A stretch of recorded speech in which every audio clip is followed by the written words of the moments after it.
नमस्कार, आप देख रहे हैं जवाब देना पड़ेगा और आपके साथ मैं हूं पूजा यादव। हरियाणा में सियासी उठापटक हुआ तो शोर चारों तरफ है। 3 निर्दलीय विधायकों ने आज हरियाणा में बीजेपी सरकार से अपना समर्थन वापस लिया, जिससे नायब सैनी की सरकार विधानसभा में अल्पमत में आ गई है। तीनों निर्दलीय विधायकों ने ऐलान किया कि वो कांग्रेस का समर्थन करेंगे। मौजूदा विधानसभा में कुल 88 सदस्य हैं और बहुमत का आंकड़ा है 45। बीजेपी के पास है कुल 43 विधायकों का समर्थन। अभी 3 अन्य निर्दलीय विधायकों का राज्य सरकार को समर्थन है। ऐसे में बीजेपी का दावा यह है कि उनके पास तो 47 विधायकों का समर्थन है। अब कई सवाल उठ रहे हैं, लेकिन इस बीच नायब सिंह सैनी, हरियाणा के मुख्यमंत्री और पूर्व मुख्यमंत्री मनोहर लाल कह रहे हैं कि कोई आए या जाए फर्क नहीं पड़ता, हमारी सरकार के पास बहुमत है। सुनिए। और देखिए, क्योंकि ये जानकारी आई है मेरे पास भी, कई विधायकों की कुछ इच्छाएं होती हैं और हर व्यक्ति आज इच्छा के साथ जुड़ा हुआ है। शायद क्योंकि कांग्रेस आजकल इच्छाएं पूरी करने में लगी हुई है और लोग समझ रहे हैं, लोग सब जानते हैं कि इसकी इच्छा क्या है। क्योंकि कुछ लोगों को, जैसे कांग्रेस है, कांग्रेस को जनता की इच्छाओं से मतलब नहीं है, उनको तो अपनी इच्छाओं से मतलब है कि हमने अपनी इच्छाएं पूरी करनी है। कांग्रेस लगी हुई है उनकी इच्छाएं पूरी करने में और आगे तो जनता ने उनकी इच्छाएं पूरी कर। मैं अभी इससे पहले स्टेटमेंट दे चुका हूं। पहली बात तो वो शामिल नहीं हो सकते। जिस दिन शामिल होने की बात करेंगे उस दिन उनकी सदस्यता चली जाएगी। एक मैं इसीलिए कह रहा हूं शामिल नहीं हो सकते। दूसरी बात, ये राजनीति का अखाड़ा ये कई दिन चलना है। बहुत से लोग हमारे संपर्क में हैं, वो चाहे जेजेपी के हों चाहे कांग्रेस के हों, वो अपने घर को संभाल के रखें, वरना वो चाहें तो उनके 30 विधायक आए मैदान में, देखेंगे क्या होना है। तो एक तरफ बीजेपी के तमाम दिग्गज ये कह रहे हैं कि हमारे भी संपर्क में कई लोग हैं और यहां तक कहा जा रहा है कि अगर उनके पास कमान में कुछ तीर हैं तो तीर हमारे पास भी बहुत हैं। वक्त आने पर उनका इस्तेमाल किया जाएगा। चर्चा की शुरुआत करते विजय शर्मा, प्रवक्ता बीजेपी, केवल ढींगरा, प्रवक्ता कांग्रेस, और आनंद गुलिया इस वक्त हमारे साथ, अजय गुलिया हमारे साथ में इस वक्त हैं, प्रवक्ता हैं जेजेपी के। तीनों को ही एक बार स्वागत है। और शुरुआत विजय शर्मा जी आपके साथ करते हुए, बीजेपी बहुमत में है, बीजेपी बार बार ये आंकड़े पर जोर देते हुए कह रही है, लेकिन विपक्ष ने तैयारी की है, यहां तक कि आपके संगी साथी रहे, अब तो ये कह रहे हैं कि जरा हुड्डा साहब बी टीम न बनकर गिराएं, उनकी सरकार हम साथ दे देंगे। देखिए, मैं बताना चाहता हूँ, ये र्यूमर चलती रहेंगी। ये इलेक्शन चल रहा है, देश का इलेक्शन है, लोकतंत्र का जो महापर्व है वो शुरू हो चुका है। बहुत सारे लोग पार्टी में आते हैं, बहुत सारे लोग इधर से उधर होते हैं। तो ये जिनकी नीति स्पष्ट नहीं होती, जो अपॉर्चुनिस्ट होते हैं, वो बहुत सारे लोग इधर से उधर होते रहते हैं। तो इसमें घबराने वाली बात कुछ नहीं है। हमारी सरकार ने अभी पीछे बहुमत हासिल किया था, तो 6 महीने तक तो वैसे ही कोई दिक्कत वाली बात नहीं होती। फिर हमारे पास तो पूर्ण बहुमत है, पूर्ण बहुमत की सरकार हमारी है। अगर ऐसी हुड्डा साहब को लगता है तो नोटिस दें, विधानसभा के अंदर हम अपना बहुमत साबित कर देंगे। तो ये कुछ नहीं, साइकोलॉजिकल एक, क्योंकि वो हताश है, निराश है, परेशान है, बदहवास है। उन्हें पता है कि हम 10 की 10 सीटें जीतने जा रहे हैं। भूपेंद्र हुड्डा जी 2019 में इलेक्शन लड़े थे सोनीपत से, 2.25 लाख वोटों से हारे थे खुद वो। उनके बेटे भी इलेक्शन हार गए थे। तो उनको पता है अब की बार भी वही होने वाला है, क्योंकि जनता ने देख लिया है जनता के सेवक कौन है। जनता की हम सेवा करते हैं, 24 घंटे जनता के बीच में रहते हैं, लोक कल्याण की हम नीतियां लाते हैं। हमारे यही पैमाना होता तो फिर जनता पिछली बार आपको बहुमत का आंकड़ा देती, लेकिन जनता ने आपको बहुमत का आंकड़ा नहीं दिया और अगर आप 40 पे रहे तो कांग्रेस के पास भी 30 का आंकड़ा रहा। लेकिन अजय गुलिया जी, मैं आती हूँ आपके पास। छोटा जवाब देना चाहता हूँ, छोटा जवाब देना चाहता हूँ। देखिए, 40 चाहिए बहुमत के लिए। हमारे 40 आए थे, जिसमें हम किसी कारणों से हमारे कुछ कार्यकर्ता थे जिनको हमने टिकट नहीं दी थी, वो जीत के आए हैं। आप पृथला से देख लीजिए, जो निर्दलीय है वो हमारे बीजेपी के 2 बार के कैंडिडेट। सर मैं आ रही हूँ आपके पास, मैं सर आपके पास वापस लौटू। जिनको टिकट नहीं दिया, पिछली बार निर्दलीय चुनाव लड़े और वो जीत गए और फिर आपके साथ में आ गए, ऐसा हुआ था, मुझे याद है अच्छे से। अजय गुलिया जी, सवाल ये है कि कभी सौतन कभी सहेली एक सीरियल देखा करते थे बचपन में, आज वही आप लोग कर रहे हैं। कभी आपके दोस्त, कभी आपके दुश्मन। आज इन्हीं की सरकार गिराने की बात करें जिनके साथ आप कल तक सरकार में थे, और आज जिनके साथ दुश्मनी थी आज उन्हीं के साथ में आने की बात कर रही है जेजेपी। नहीं, देखिए पूजा जी, एक बात समझने की, हमारा प्रीपोल अलायंस नहीं था भारतीय जनता पार्टी के साथ। हम लोगों ने सत्ता में साझेदारी करी, दूसरे जो मुख्यमंत्री बने 5100 की बात को लेकर के बने थे, जो हमारे मैनिफेस्टो में थी। 5100 रुपए पेंशन हरियाणा प्रदेश के बुजुर्गों की, माताओं की होगी, और 75% के कानून की बात थी। चाहे उसमें 33% महिलाओं की भागीदारी राशन के कोटे में थी या 50% चुनाव लड़ने की भागीदारी थी, ये हमारी बातें थी। क्या 5100 का वादा हमारा था, ये अंत तक 5100 के वादे को पूर्ण करने के हमारे अड़िग फैसले के ऊपर इन्होंने रोक लगाने का काम किया। जरूर बिल्कुल इनसे जब जो चीजें तय होकर के हम लोग इनके साथ में लेते हैं, अगर वो चीजें पूरी नहीं होंगी तो जरूर हमारा हरियाणा प्रदेश के हितों के लिए अगर सत्ता से बाहर भी होना पड़ेगा तो होंगे, उसमें क्या बात है। 5100 रुपए की बात थी पूजा जी हमारी, 5100 रुपए पेंशन पर भारतीय जनता पार्टी एग्री नहीं हुई, तो हम लोगों ने इनकी बातों को मानने से इनकार कर दिया। इस वजह से हम लोग सरकार से बाहर हुए। तो सत्ता से, लेकिन एक सवाल का जवाब दीजिए। मान लीजिए आज आप कह रहे हैं कि सरकार गिराइए और विश्वास मत लेकर आइए, विश्वास मत लेकर आइए विश्वास प्रस्ताव पर। सवाल ये है कि अगर अविश्वास प्रस्ताव ये लाएं और अगर मान लीजिए इनकी सरकार गई तो फिर आप हुड्डा साहब के साथ जाएंगे? जनता ये भी तो जानना चाह रही है कि अगर आप इनकी सरकार गिराने के लिए समर्थन देने को तैयार है तो फिर क्या आप हुड्डा साहब के साथ सरकार बनाएंगे, जिनकी इतनी सीढ़ियां आप लोगों ने जारी की थी, आज उन्हीं के साथ दोस्ती का हाथ आगे बढ़ाएंगे? पूजा जी, जो हरियाणा प्रदेश के लोगों को 5100 रुपए पेंशन का तोहफा देगा, जो 5100 रुपए का वादा करेगा, जो हरियाणा प्रदेश के लोगों को हमारे जो किए वादे हरियाणा प्रदेश के लोगों के साथ है उनको पूरा करने का काम करेगा, तो हमें इस बात में गुरेज नहीं है। हम 5100 रुपए हरियाणा प्रदेश के लोगों के हितों के लिए, जब हरियाणा प्रदेश के हित की बात होगी तो हम किसी को भी बाहर से या साथ, वो देखिए परिस्थितियां क्या बनेंगी वो अलग चीजें हैं, लेकिन बात देखिए कुछ वादे जो हरियाणा प्रदेश के लोगों से करके आए थे, हम सकारात्मक सोच के साथ राजनीति करने वाले लोग हैं। हमने 5100 का वादा किया था। अगर कोई दूसरा दल ये कहता है कि हमारी मदद करें, हम हरियाणा प्रदेश के लोगों को 5100 रुपए का तोहफा देंगे पेंशन का, तो हम जरूर मदद करने को तैयार होंगे। ढींगरा साहब, अब सवाल ये है कि इनको तो आपका साथ कबूल है, क्या आपको इनका साथ कबूल है? देखिए, ये सत्ता की मलाई चाटने वाले लोग थे। 4.5 साल बीजेपी और जेजेपी इकट्ठे दल में रहे और सत्ता की मलाई जो है चाटते रहे। अब जो है सवाल ये आ रहा है कि ये सरकार वैसे अल्पमत में आ चुकी है। किस तरह से अल्पमत में है, मैं आपको ये बताना चाह रहा हूं कि कांग्रेस के 30 एमएलए हैं, 10 जो है ये कह रहे हैं कि हम समर्थन कांग्रेस को देते हैं। भाई कांग्रेस को लिखित में समर्थन देना आप, अगर देना भी है तो, लेकिन ये औपचारिक बात करते हैं कि पहले कांग्रेस पहल करे। को लिख करके दे, हम लिख करके देंगे। हमारा एक अलग राजनीतिक दल है, आप राज्यपाल को लिख करके दे, हम भी लिख करके देंगे। तो आप पहले लिख के दीजिए ना। आप नहीं, आप कोई विश्वास तो करते अरे हैं, आपके दायित्व बन गया, आपके ऊपर कांग्रेस को विश्वास तो है नहीं, लेकिन आप लोगों ने, अरे मुख्य विपक्षी दल जिस समय 2019 के अंदर, दल कौन है? सुनिए गुलिया साहब सुनिए, जिस समय 2019 के अंदर चुनाव हो रहा था तो यही जेजेपी ये कह रही थी कि बीजेपी को यमुना पार लगाएंगे, मीन दिल्ली के पार पहुंचा देंगे। तो जब इनको 10 सीटें जनता ने दे दी तो ये गोदी में बैठने का काम किया इन्होंने बीजेपी की। जब इन्होंने बीजेपी की गोदी में बैठने का काम किया तभी तो 2009 में गुजरलाल के ढींगरा साहब, ये मानना चले कि आपको जेजेपी का साथ कबूल नहीं है, आपको आनंदी का साथ कबूल नहीं है, आपको इनका साथ कबूल नहीं है, आप अकेले अपने दम पर ही आगे भी चुनाव लड़ेंगे और अभी अल्पमत में आए सरकार, अविश्वास प्रस्ताव आप लोग पारित करें, उसमें आप जीत भी जाएं, फिर जनता के भविष्य का क्या? आपके पास वो आंकड़ा नहीं, निर्दलीय भी आपके पास आया तो भी आपके पास वो आंकड़ा नहीं, तो फिर हरियाणा की जनता के लिए क्या सोचा आप लोगों ने? आंकड़ा है, आंकड़े की बात अलग है। मैं बताता हूं कि सरकार अल्पमत में है, मैं ये कह रहा हूं किस तरह से अल्पमत में है उस बात को अगर पूरा समझें आप, इसलिए कि सरकार को आज 88 विधायक है टोटल सरकार में। मैं सरकार की अल्पमत में ना जाकर किसके पास बहुमत है वो सवाल पूछ रही हूँ, आपके पास है बहुमत? मैं आपको बता रहा हूँ ना, आप मेरी बात समझे ना, एक बार गणित समझेंगे तो समझ में आएगा।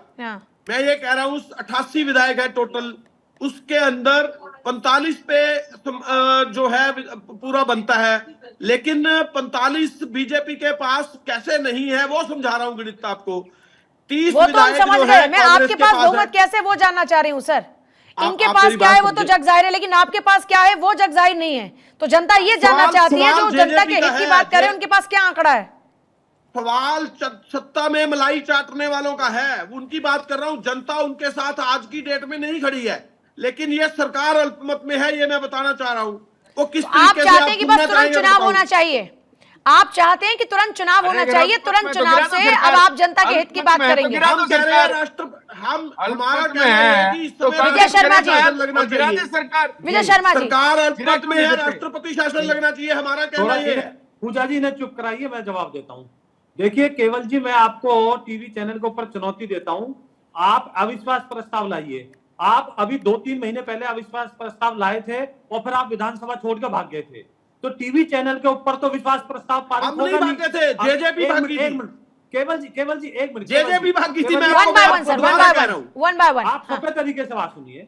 आप कहते हो कि अल्पमत में सरकार है, आप कहते हो ना, तो आप गवर्नर के पास जाइए, विधानसभा अध्यक्ष के पास जाइए, आप लिखिए चिट्ठी, हमारे पास इतने विधायकों का समर्थन है और अविश्वास प्रस्ताव हम लाते हैं, फिर हम जवाब देंगे हमारे पास कितने विधायक हैं। तो आप ऐसी अनर्गल बातें, झूठी बातें मत करो। 6 महीने तक तो वैसी सरकार का कुछ नहीं है। दूसरा मैं आपको बात बताता हूं, आप सुनिए ध्यान से, कि अभी जेजेपी के मेरे जो भाई प्रवक्ता हैं वो बोल रहे थे कि हम समर्थन देंगे। भाई आपके पास विधायक कहाँ हैं? 10 विधायक आपके थे, वो सारे छोड़कर भाग गए आपसे। आपने गौतम साहब का सुना है? राम कुमार गौतम का कानून क्या को जानते हो बोलते हैं? आप कानून को जानते हो या टीवी पे बैठने आ गए हो? अरे जब विप की ताकत का पता है आपको? विप की ताकत क्या होती है? प्रवक्ता की तरह वन बाय वन बात करते हैं ना, one by one. Janata party के सिंबल पे चुनाव जीत के आए हैं। अगर जननायक जनता पार्टी विप जारी करेगी तो जहां जननायक जनता पार्टी कहेगी उनको वहां वोट करना पड़ेगा। आप कानून जानते हैं क्या? वो कानून से बात है इस बात के लिए वोट करने के लिए, कानून बात है वो। ठीक है, एक करके बात करते हैं। होगा, विजय शर्मा जी, लीगली तो यही होगा ना। जेजेपी अगर अपने विधायक को लेकर व्हिप जारी करती है तो जाहिर तौर पर उनके विधायक पार्टी की अगर लाइन से आगे बढ़कर आपके साथ खड़े होते हैं तो सदस्यता जाएगी, सदस्यता गई तो वैसे ही फिर आपकी सरकार अल्पमत में आएगी। तो ये एक आधार जानना चाह रहे हैं, बताइए, लीगली तो यही है ना फॉर्मूला? तो ये बीच में इंटरप्ट ना करें ना, अच्छे से। गुलिया साहब सुन लीजिए, ठीक है शर्मा जी। मैं नहीं बोलता हूँ, आपने बात रखी थी, मैं बोला था कि बीच में। आप मुझे बताइए, आपके 10 विधायक हैं, आपके साथ कितने हैं? आपके 2/3 बहुमत, 2/3 जो है विधायक कहीं भी जा सकते हैं। तो आपके साथ तो आपका घर परिवार भी नहीं है पूरी तरह से। तो इस बात को आप जानिए अच्छी तरह से कि आपके विधायक जो है वो आपकी नीति से, मुझे नहीं पता आपके अंदरूनी मामला है ये, कि आपकी नीति से खुश नहीं है। विधानसभा के अंदर ओपनली बोलते हैं वो कि भाई मैंने तो इनको जिताया है। वो तो आपके ऊपर तोहमत लगाते हैं, तो आप हमारे ऊपर मत लगाइए। तो आप सबसे पहले अपने घर को संभालिए, आप अपने घर को संभाल के उनकी चिट्ठी तो लिखवाइए कि आपके साथ है।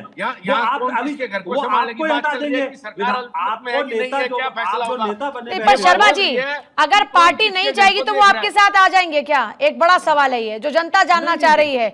अगर उनकी सदस्यता गई तो फिर आपके पास क्या आंकड़ा होगा? सदस्यता पूजा जी कैसे चली जाएगी जब सारे विधायक इनके साथ हैं ही नहीं? विधायक 2/3 तो आप कह रहे हैं जैसे महाराष्ट्र में 2 दलों के साथ में हुआ, वो जेजेपी के साथ भी हो सकता है कि इनके विधायक ही खिसक लें। मैं नहीं कह रहा हूँ, विधायक बोल रहे हैं, विधानसभा के अंदर बोल रहे हैं। गुलिया साहब, आपके अपने लोग तो आपके काबू में है नहीं, ये कह रहे हैं कि आपके तो सारे इनके संपर्क में हैं। और इतना नहीं, विद साहब ने तो ये तक कहा कि अभी तो बहुत हमारे पास में तीर है कमान में, अभी धीरे धीरे देखिए होता है क्या। हमने हिमाचल में देखा कि कांग्रेस के विधायक की खिसक ली है, इनके पास बहुत सारी स्ट्रेटेजीज हैं। देखिए, अगर इनके संपर्क में होते तो अभी तक ये काम कर चुके होते। इनके तो संपर्क में नहीं है ना। संख्या बल जितने विधायक चाहिए वो इनके संपर्क में नहीं है, वो उनको समर्थन नहीं कर रहे, अन्यथा ये तो कर चुके होते। इनके चाहने से क्या होता है? इनके ये तो भारतीय जनता पार्टी का जो राज्य का नेतृत्व है या राज्य का संगठन है वो तो गठबंधन हुआ। जब खुद खुलकर कहा ना कि वो बीजेपी का समर्थन देते हैं बाहर से। गुलिया साहब, आपके विधायकों ने खुद कहा ना, आपके विधायकों ने भी तो ये बात माना कि भारी समर्थन है इनकी पार्टी को। होने में इनका रोल था। अजय भाई, मैंने नाम लेके आपको बोला है कि राम कुमार गौतम विधानसभा में क्या बोलते हैं, जवाब दो उस बात का। आप इधर उधर की बातें कर रहे हो, आप जवाब दे नहीं रहे हो। अरे राम कुमार गौतम कुछ भी बोलता हो, क्या तुम्हारे पक्ष में वोट डाल सकता है? वो जब भी जारी हो जाएगा तो क्या किसी दूसरे दल के पक्ष में राम कुमार गौतम वोट डाल सकता है? की बजाय बयानबाजी में क्यों उलझे हैं दल? कह रहे हैं 3 महीने पहले अगर बीजेपी इतनी बुरी तरीके से घिरी ही है तो फिर आप लोगों को तो पटखनी देनी चाहिए। आप लोग इंतजार किस बात का कर रहे हैं? अगर ये इतना ही कमजोर हैं तो बाजी को अपने नाम करने का इससे अच्छा मौका आप लोगों के पास हो नहीं सकता। और सियासत में तो मौके की तलाश किसको नहीं होती। और आपके साथ तो इतने मौके हो गए, आपको तो तुरंत से लपक लेना चाहिए था मौका। हिमाचल में देखो आपके साथ क्या हुआ, आपने इतने आरोप लगाए, तो फिर अभी आपने मौका क्यों नहीं लपक लिया अभी तक? पूजा जी, एक आंकड़ा मुझे रखने दीजिए जो मैंने नहीं रखा, दिग्विजय जी ने अभी एक चैनल पे रखा। सुनिए, मैं बताना चाहता हूं, हालांकि गुलिया साहब इसको क्लियर नहीं कर पाए। ये दिग्विजय जी कह रहे हैं 10 हमारे विधायक, 30 कांग्रेस के विधायक, 3 इंडिपेंडेंट जो हमें समर्थन दे चुके, एक INLD के और एक महम के विधायक बलराज कुंडू, कितने हो गए? 45 हो गए। तो संख्या में अल्पमत में हो गई 45 सरकार जाएगी। की। और मैं ये क्या बात अभी फारसी बोल रहा हूँ दिग्विजय भाई? जी ने एक चैनल पे कही है, आप आकलन कर लीजिए, अरे बीजेपी तो से मैं पूछिए फारसी थोड़ी बोल रहा हूँ, मैं तो कह रहा हूँ बताइए। मैं सबसे हालांकि बड़ा जेजेपी आप का सबसे बड़ा आदमी विपक्षी दल हो। एक एक करके आप बात पहल कीजिए ना, करें। जो साथ हम में यहाँ आने की सरकार अकेले गिरा दें। गुंजाइश है, आज वही लेकिन जब मैं लड़ ये रहे हैं तो कहना फिर चाहता कहाँ हूं बात रह कि गई? जेजेपी के आप ऊपर लोगों के हम बीच में विश्वास इतनी नहीं दूरियां हैं कि करते। चाह के आप लोग साथ नहीं आ जेजेपी सकते। खुद लिख करके दे राज्यपाल को, जेजेपी राज्यपाल को लिख करके दे कि हम जो है कांग्रेस का समर्थन करते हैं। अरे विपक्षी और दल 10 के 10 कौन वो बड़ा आ है? गए, विधायक 3 किसके इंडिपेंडेंट ज्यादा आ गए, है? एक INLD आ गई, एक मैम आ गया, सरकार गिर गई इनकी। तो आप मैं अभी जो INLD के बता रहा हूं, संपर्क इसके में हैं ऊपर क्या बात करें, ढींगरा साहब? बीजेपी वाले। भूपेंद्र सबसे बड़ा हुड्डा, विपक्षी दल कौन है? भूपेंद्र हुड्डा है क्या कनेक्शन में सबसे बड़ा INLD के? विपक्षी दल कौन है? जब और उसका गठबंधन नेता की बात कौन है? आती है तो अभय सवाल चौटाला ये नहीं स्वीकार होगा। नहीं होते, अब सरकार के लिए सवाल अभय ये चौटाला नहीं होगा। स्वीकार है क्या? पूजा जी सवाल ये है ही नहीं, सवाल ये है कि ये दिग्विजय जी ने कहा, मैं अभी भी दोबारा फिर आपको रिपीट कर रहा हूं, मैं आपको कह रहा हूं, अरे मैं तो मैं आंकड़ा कब कह रहा इसलिए हूं? दे रहा हूं कि गुलिया जी ने अरे आंकड़ा तो नहीं दिया। दिग्विजय जी सुनिए, क्या लेकिन बात मैं है? दिग्विजय आपका चौटाला ने इसलिए क्या दे रहा हूं कहा कि उसका आप जवाब जेजेपी अजय बहन गुलिया में से आई है। लूंगी, लेकिन मेरा एक सवाल आपसे है, अगर वो बताइए। आपके साथ आने को तैयार है तो आप भी उनके हाथ में हाथ डाल के आगे बढ़ने को तैयार हैं क्या? नो, जनता नो, ये नो, जानना नो, चाहती है। बिल्कुल नहीं है हम तैयार। मैंने ये कहा नहीं, कि वो हम राज्यपाल साथ आने के को पास तैयार नहीं जाएं, है पूजा जी, हम सरकार राष्ट्रपति गिराने को शासन तैयार की है। मांग करें, साथ जो आने हम की मांग बात कर सरकार रहे हैं। गिराकर सरकार आप गिराने लोग, की बात है। सरकार पूजा जी, गिराकर हम जनता राष्ट्रपति जब शासन की बेसहारा मांग हो कर जाएगी रहे तो हैं। उसमें आप लोग अपने लिए क्या ढूंढ रहे हैं? सुनिए, गुलिया साहब और ढींगरा साहब, एक सवाल का लेकिन जवाब दीजिए। आप जनता का हाथ खुद पकड़ने को तैयार नहीं, आप सिर्फ जनता को अकेले छोड़ देना चाहते हैं, या तो जनता के लिए कुछ करने के लिए आपके पास पूरा प्लान क्या, वो तो बताइए जनता को कि जनता आप पर एतबार करे, भरोसा करे। आप चाहते क्या, स्पष्ट तौर पे बताइए ना जनता को हरियाणा की कि आप लोग क्या चाहते हैं। सुनिए, मैं ये कह रहा हूं अगर कि आज हम लोग ये पहल चाहते हैं, करेंगे तो कांग्रेस हरियाणा पार्टी ये प्रदेश की चाहती सरकार है को गिराने में कि इनकी मदद सरकार करेंगे। उसके अल्पमत बाद में बैठ है, करके क्या होगा? राष्ट्रपति हम तो शासन इस की बात के कांग्रेस लिए, मांग हम तो इस करती बात के है। विपक्ष रहे हैं कि लेकिन प्रदेश के सवाल अंदर ये अगर दिग्विजय जी शासन ये लागू कह के होता गए है, हैं, अगर हुड्डा जी पहल दिग्विजय जी करेंगे ये बात तो कह हमारा के गए हैं, नेतृत्व सुन तो लीजिए बैठ मेरी करके बात। तय करेगा कि इनको समर्थन देना है कि नहीं देना है, वो नेतृत्व बैठ करके तय करेगा। नहीं तो हम राष्ट्रपति शासन, ये सरकार को गिराने की पहल करें, हम सरकार गिरा देंगे। आप दोनों ये की कह रहे हैं लड़ाई ना का फायदा कि तो हम सीधे तौर पर, राष्ट्रपति अगर शासन की मांग आज कर आप रहे हैं। अविश्वास प्रस्ताव और राष्ट्रपति शासन लागू करने की बात भी करते हैं, तो हरियाणा की राजनीति जो जाट और गैर जाट पर टिकी रही, उसमें तो जो वोट का पोलराइजेशन होगा वो आप दोनों का होगा। बीजेपी के लिए वहां पर भी फायदा है, आप लड़ेंगे तो फायदा बीजेपी को होगा। गलत कह रहे हो आप। पूजा जी, हम लोग हमने कहा ही जातिगत नहीं कुछ भी। राजनीति के पक्षधर नहीं है। कोई पक्षधर हो या ना हो, लेकिन इस बात को ना आप इनकार कर सकते हैं कि ये हरियाणा की पॉलिटिक्स की हकीकत है, और आप यहां चैनल पे बैठ के भले ही इसको नकारे, लेकिन एक हकीकत है ये हरियाणा की। देखिए पूजा जी, मैं देखिए, कुछ बात रखना चाहता जी। हूँ। देखिए, ये बातें वो कर रहे हैं कि भानुमति का कुनवा जोड़ने की वाली बातें कर रहे हैं। उसके हो जाएंगे, उसके हो जाएंगे, उसके मिल जाएंगे, उसके कर जाएंगे। क्या किसी ने किसी को समर्थन की चिट्ठी लिखी है क्या? क्या कोई इनका प्रतिनिधि मंडल किसी गवर्नर से, विधानसभा अध्यक्ष से मिला है क्या? हम ऐसा कर देंगे, हम चांद को तोड़ लाएंगे, हम सूरज को तोड़ लाएंगे, हमारे साथ तोड़ जाएंगे, क्या कोई हमारे खिलाफ जा सकता है क्या? भाई आप थोड़ी सी आपके जानकारी पास लेके आप बैठिए अपना बहुमत कि साबित 10 तो में करें, से कितने अगर हैं आपके 7 पास? विधायक गिनवाए ना, कितने विधायक हैं अगर आपके पास? आपकी नीति में विश्वास नहीं रखते तो वो कहीं भी जा सकते हैं। तो ये मैं बीजेपी अजय गिनवा जी को, सकती है क्या? आपको बताना चाहता हूँ, आप थोड़ी सी समझ रखिए किस तरह का माहौल है। आपके अरे समझ विधायक आप आपकी रखें। नीति में समझ नहीं रख वो रहे हैं, टेक्निकल तो बात अब जा आप नहीं सकते। हमारे ऊपर आप तोहमत तो ये लगाते कह हो। रहे एक सेकंड, लेकिन शर्मा जी, एक सवाल तो बड़ा वाजिब है जो जनता भी जानना चाहती है। पहला, जो जेजेपी आपके साथ 4 साल से ज्यादा रही, वो आखिर में आपका साथ क्यों छोड़ गई? दूसरा, ये निर्दलीय विधायक जो लगातार आपके साथ में रहे, अब वो आपका दामन छोड़ के चले जाते हैं, आपका साथ छोड़ देते हैं एन वक्त पर, ऐसा क्यों?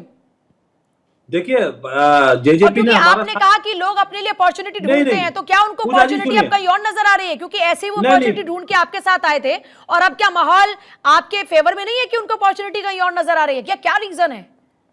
देखिए पूजा जी, अब ये जेजेपी वाले कहते हैं कि हमने साथ छोड़ा है, तो ये चीज तो इनसे पूछनी चाहिए आपको। हमने तो मान सम्मान देने में कोई कमी नहीं छोड़ी थी, हमने तो हरियाणा के विकास करने में कोई कमी नहीं छोड़ी थी। और रही बात दूसरी के इन विधायकों की, निर्दलीय विधायकों की, तो आप इनकी पीछे हिस्ट्री में जाएंगे तो इनकी तो स्टेटमेंट आती रहती थी। ये तो सिर्फ एक सनसनी फैलाने के लिए ऐसी बातें बोली जा रही हैं। इनकी पहले से ही जो इच्छाएं हैं वो कहीं और थी, तो इनकी फिर आपने नियत इन भी लोगों कहीं का और थी। बोझ क्यों ढोया पूरे टाइम, जब इनके स्टेटमेंट्स लगातार नहीं, आ नहीं। रहे थे? तो फिर ये तो सवाल देखिए- आपसे पूछा जाएगा कि फिर इनका बोझ आप क्यों ढो रहे थे? आपके पास देखिए, तो जेजेपी का साथ मिलकर बहुमत का आंकड़ा हो गया था ना, फिर आप इनका क्यों बोझा ढो रहे थे? इसलिए कि कहीं एक इधर उधर खिसके तो ये काम आएंगे। बात ये नहीं होती, बात ये है कि हमें सरकार चलानी है और हमें सरकार चलानी है लोगों के लिए। हम सरकार को सिक्योर करके सत्ता की मलाई चाट रहे थे। जनता के लिए सरकार चलाते हैं। अगर कोई जनता के हित में हमें समर्थन देना चाहता है तो हम कैसे मना कर सकते हैं? आइए, हमारी नीतियों में विश्वास रखिए, दीजिए हमें समर्थन। हमने कौन सा भी इन्हें भगाया है? अब भी ये खुद गए हैं। तो अगर कोई आदमी अपना फैसला लेता है, खुद गए हैं, तो वो स्वतंत्र मोदी सरकार ने हटाया है। तो ढींगरा साहब, अगला स्टेप क्या होगा? अब बयानबाजी चलती रहेगी या फिर जिस सरकार की अल्पमत की और बात कर रहे हैं आप, उनको लेकर कुछ एक्शन भी लेंगे या सिर्फ बयानबाजी होगी राजनीतिक लिहाज से? पूजा जी, इनको अंदर से पता है मोदी जी ने हटाया है हमारे पास बहुमत है, मुख्य विपक्षी दल कांग्रेस है, सरकार गिरा देंगे। ठीक है, गुलिया साहब क्या कह रहे हैं? कांग्रेस शुरुआत करे ना। देखिए आप चाह रहे हैं कि हुड्डा साहब पहले शुरुआत करें, तब आप इनके पीछे पीछे कदम चलेंगे? नहीं, वो देखिए, मैं कुछ चीजें कहता हूं कि आपको समझना पड़ेगा। मुख्य विपक्षी दल कौन है? लीडर ऑफ अपोजिशन आज कौन है? तो Bhupendra Singh Hooda leader of opposition है। तो भूपेंद्र सिंह हुड्डा पहल करे। जो लोग इनके साथ आएंगे वो भी खुल करके आएंगे, और जो सरकार के साथ आएंगे वो भी खुल करके आएंगे। और हमारा पूर्ण विश्वास है ये लोग पहल करेंगे तो हम सरकार को गिरा देंगे। बहुत शुक्रिया आप तीनों का इस चर्चा में शामिल होने के लिए। कुल मिलाकर हरियाणा में इस वक्त ऐसी तस्वीर नजर आती है जो जाहिर तौर पर सबके लिए चर्चा का विषय बना हुआ है। सवाल इसलिए भी कि एक तरफ बीजेपी कहती है बहुमत है, दूसरी तरफ विपक्षी पार्टियां कहती है कि इनके पास अल्पमत है, लेकिन साथ कौन आएगा, सरकार कौन बनाएगा, या आगे अगला कदम क्या होगा, इसको लेकर पिक्चर क्लियर नहीं। मतलब साफ है कि राजनीति में जो भी होता है वो यूं ही नहीं होता, उसके पीछे कुछ खास मकसद होता है। अब देखना होगा कि ये पूरा घटनाक्रम हरियाणा के चुनाव को लेकर, जब पूरे देश में लोकसभा चुनाव हो रहे हैं, जब हरियाणा की 10 सीटों की बारी आएगी, उस पर कितना असर डालता है।